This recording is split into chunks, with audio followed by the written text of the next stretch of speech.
Most people think they know who you are, but they only know the version you've allowed them to see. What they don't realize is that you stopped letting the wrong people write your story a long time ago. And the moment you take the pen back, your life stops belonging to their opinions and starts belonging to your purpose. Not everyone deserves access to the most vulnerable parts of who you are. And the moment you truly internalize that, something shifts inside you. You stop spending so much time trying to justify your decisions to people who were never rooting for you in the first place. You stop volunteering explanations that no one asked for simply because you want to be understood. You start recognizing that your energy is a limited resource, and pouring it into the wrong hands is the fastest way to drain your clarity.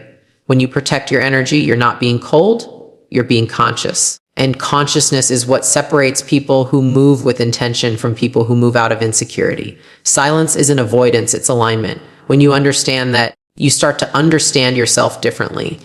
There's a common belief that if people don't know your struggles, your achievements won't make sense. But that belief only serves people who want access, not people who want connection. You don't need to give your story out like a discount coupon just so others can validate the path you're on. Real growth doesn't need spectators, it needs commitment. You don't have to narrate every chapter you're currently surviving just to convince people that your progress is legitimate. The truth is, when you're in the middle of rebuilding yourself, the last thing you need is commentary from people who have never built anything. Protecting your energy becomes a form of accountability to yourself, to your goals, to the identity you're shaping. People will always project their assumptions, judgments, and insecurities onto you, and if you're not careful, you'll start absorbing them as truth. When you share your story too freely, you risk handing over emotional authority to people who haven't earned it. Sometimes it's not that your story is too heavy for them, it's that they are too careless with the weight of it. And once someone mishandles your truth, you don't just lose trust, you lose momentum. Protecting your energy isn't about hiding, and it's about filtering. You learn to distinguish curiosity from care, interest from intention, attention from respect. And once you see the difference, you never unsee it. There's also a certain peace that comes from not explaining yourself. It's a peace that's born from maturity, not mystery. When you no longer feel the need to convince people that you're doing the right thing, you reclaim so much mental bandwidth that was previously wasted on overthinking. You start realizing that the people who genuinely matter don't need explanations, they need presence. And the people who demand explanations don't deserve the access. Protecting your energy means choosing presence over performance, clarity over approval, boundaries over guilt. It means accepting that not everyone will understand your silence, but the right ones will respect it. When you protect your energy, what you're really doing is protecting your growth. Growth is fragile, especially in the beginning. It's like planting a seed in soil that's still being cultivated. You don't expose it to storms before the roots are strong enough to endure them. Similarly, you don't expose your personal evolution to people who thrive on doubt, drama, or distraction. Some people hear your story only to measure their advantages. Others listen only to compare. Very few listen to understand. That's why energy is something you guard, not something you distribute freely. You're not being selective out of fear. You're being selective out of wisdom. Another reason not everyone deserves your story is because your story is still forming. Sharing too soon allows other people's opinions to interfere with your internal process. You need space to think without noise, to reflect without commentary, to decide without pressure. When you protect that space, you stop outsourcing your sense of direction. You stop inviting confusion into rooms that require clarity. You stop letting people with no vision distort your own. Protecting your energy is like building emotional insulation. It shields your progress from unnecessary interference. And when people can't access your vulnerabilities, they can't manipulate them. There's also strength in the mystery you maintain, not the performative kind that seeks attention, but the intentional kind that preserves self-respect. When people don't know everything about you, they can't weaponize your past or underestimate your future. They see the results, not the blueprint. They see the evolution, not the exhaustion. And while some may crave the details, you understand that details are privileges, not entitlements. Protecting your energy means deciding who gets to witness your becoming. Not everyone deserves front row seats. Some people only deserve the highlight reel. Others don't deserve access at all. In the end, protecting your energy is about choosing yourself without apology. It's choosing to keep certain chapters sacred, certain wounds private, and certain dreams guarded until they're strong enough to stand on their own. It's choosing peace over explanation, purpose over approval, and authenticity over exposure. You learn that you don't need to be understood to be valid, and you don't need to be open to be honest. Your story is your power, And power isn't something you hand out carelessly. It's something you preserve, refine, and release only when it aligns with who you are becoming. Privacy is often misunderstood as secrecy, but the truth is privacy is a form of self-respect that most people only learn after being burned. When you choose to keep parts of your life quiet, you're not hiding, you're protecting what's still growing, still fragile, still forming. You start realizing that the loudest people often have the least grounded lives, and the quietest people are usually the ones building something real. There's a confidence that comes from knowing you don't need to broadcast your every move to feel validated. You stop chasing attention and start valuing intention. You stop trying to be seen and start trying to be understood, even if it's only by yourself. Privacy becomes less about shutting people out and more about letting yourself breathe. In the silence, you find your direction again. When you choose privacy, you give yourself the gift of uninterrupted growth. People often underestimate how much noise can distort clarity, how much commentary can disrupt momentum. The moment you announce a goal, you invite opinions that weren't even necessary. Some people cheer, others doubt, and both influences can pull you off your center if you're not strong enough yet. When you build quietly, the only voice you hear is your own, and that voice becomes sharper, stronger, more aligned. You stop being reactive and start being intentional. You stop seeking permission and start owning your choices. Privacy becomes the space where your ambitions can breathe without being suffocated by expectation. It becomes the soil where real results take root long before anyone else sees them. There is a calm that comes from knowing that no one knows your next move, and that calm is power. When people can't predict you, they can't pressure you. When they can't access your plans, they can't sabotage them, intentionally or unintentionally. You're not being mysterious for the sake of mystery. You're being protective for the sake of progress. You learn that not every action needs an audience and not every thought needs an echo. By keeping your goals close, you keep your focus closer.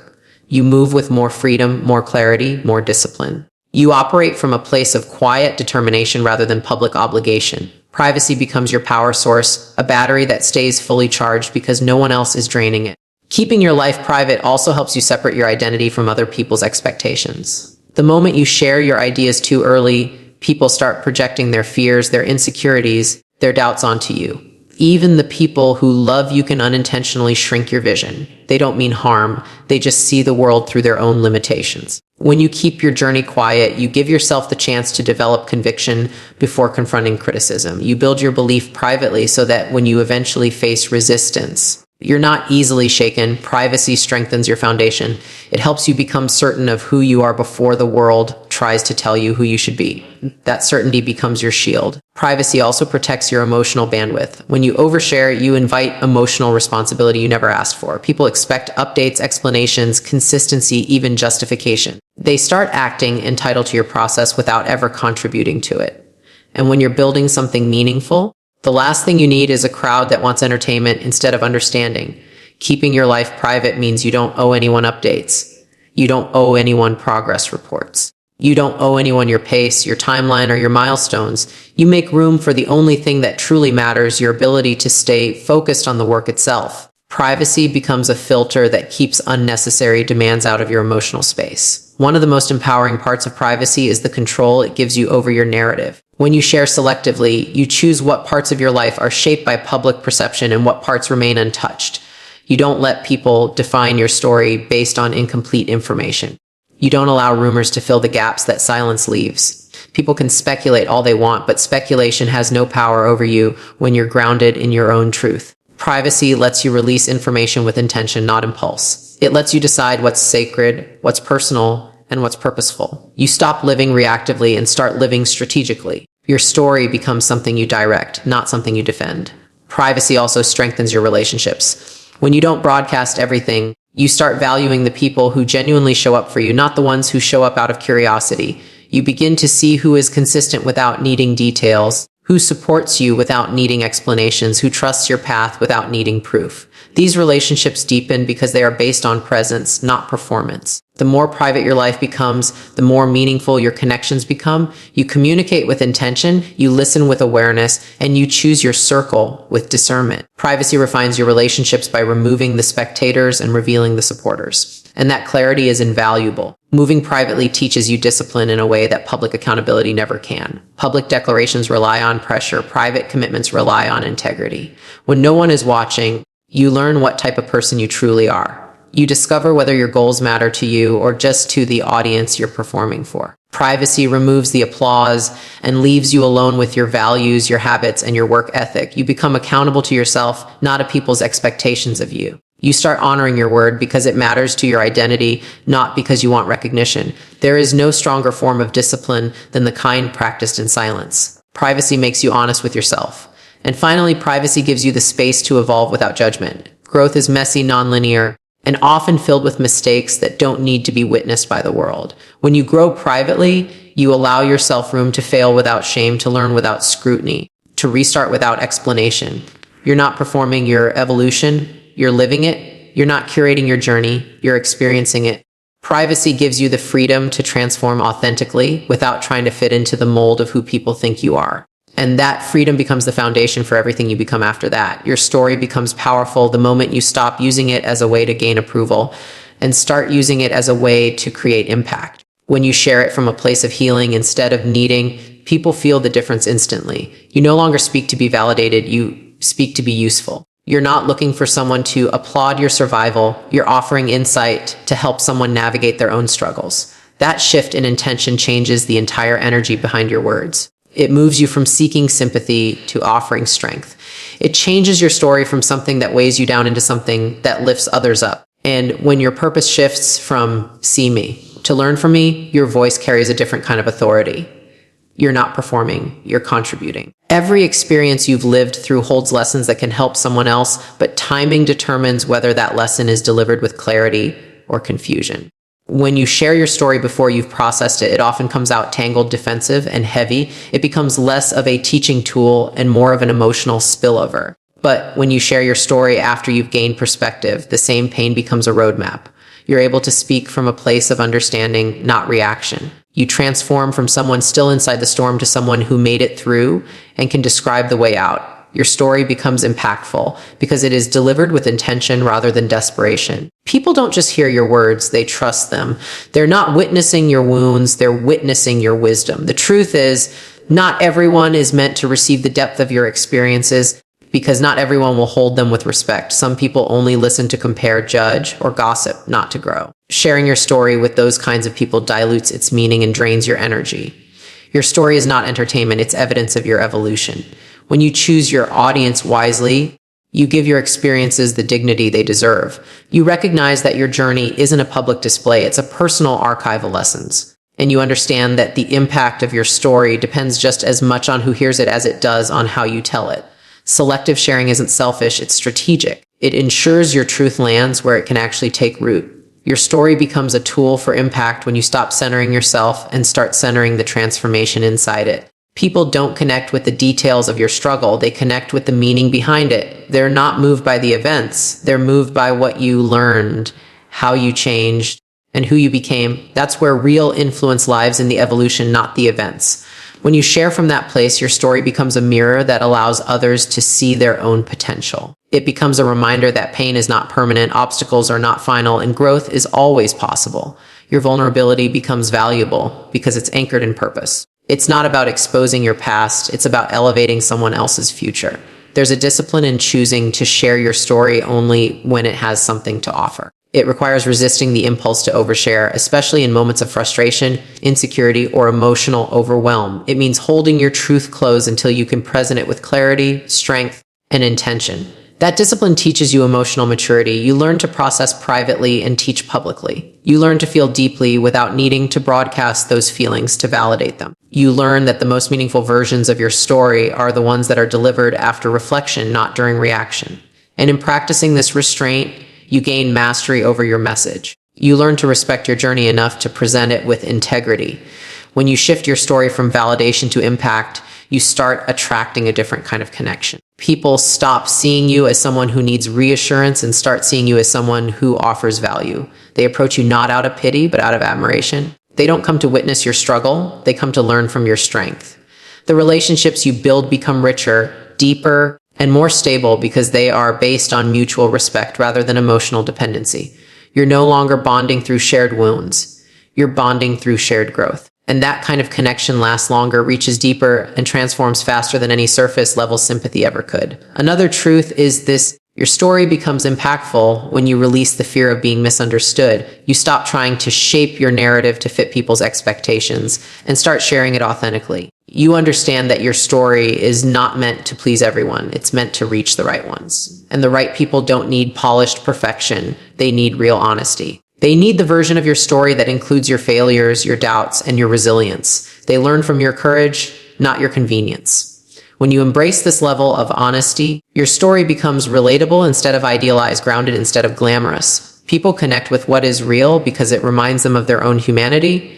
Your transparency becomes a bridge, not a burden. Your story also becomes a tool for impact when you let go of the narrative that everything you've been through was random or meaningless. You begin to see that every hardship carried a lesson, every setback carried a direction, and every disappointment carried an opportunity. You stop asking, why did this happen to me? And start asking, what did this teach me? That shift alone turns pain into purpose. It turns confusion into clarity. It turns regret into responsibility. When you share your story from this perspective, your audience doesn't just hear your journey, they learn from it.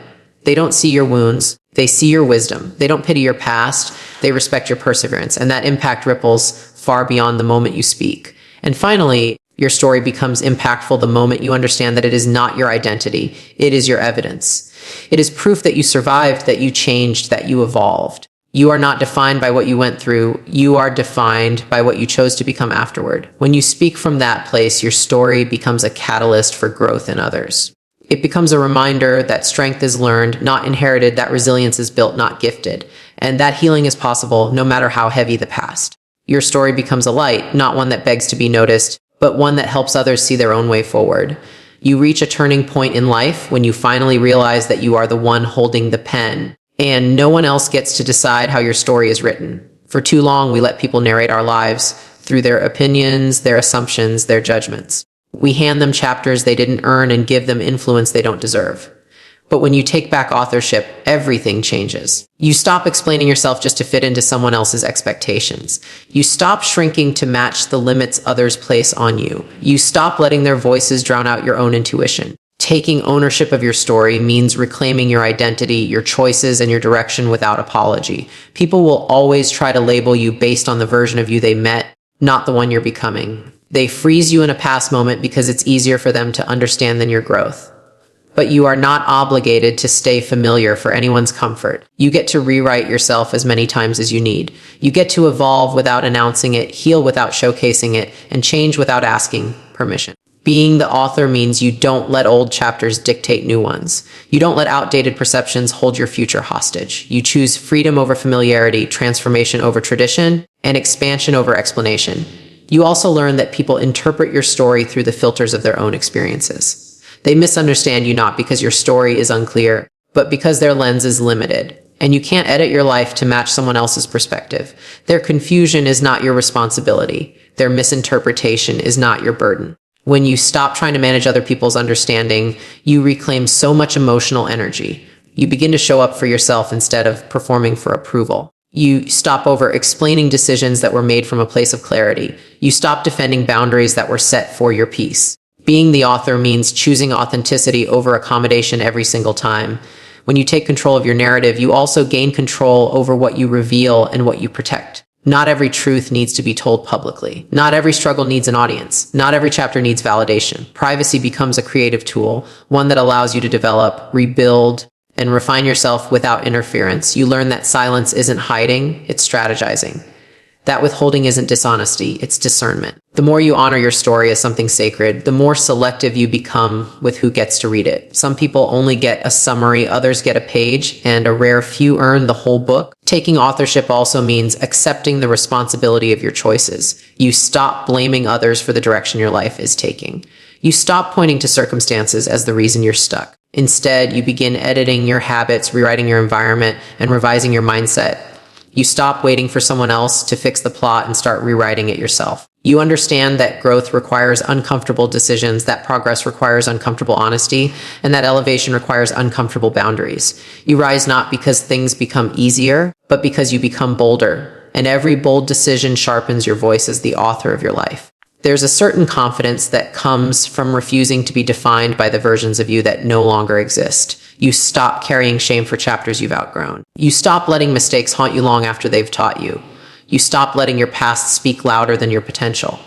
Being the author means giving yourself permission to evolve without guilt. You get to decide who you are today, independent of who you were yesterday. You get to outgrow patterns, places, and people that no longer align. You get to turn endings into beginnings. And that freedom becomes your greatest power. When you fully embrace the role of author, you stop fearing judgment because you understand that everyone is too busy writing their own flawed stories to control yours. You stop fearing loss because you trust that what is aligned will stay. You stop fearing change because you finally see that your story gets better every time you choose yourself. The more ownership you take, the less permission you need. The more intentional you become, the less overwhelmed you feel.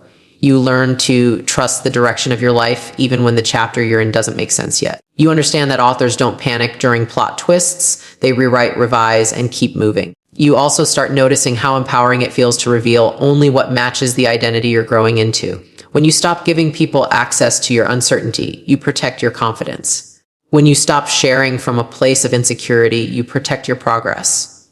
And when you stop explaining yourself to those who don't listen to understand, you protect your peace. You're no longer living to be understood. You're living to be aligned. You understand that your story doesn't have to be public to be powerful. It doesn't have to be loud to be meaningful. It doesn't have to be explained to be valid.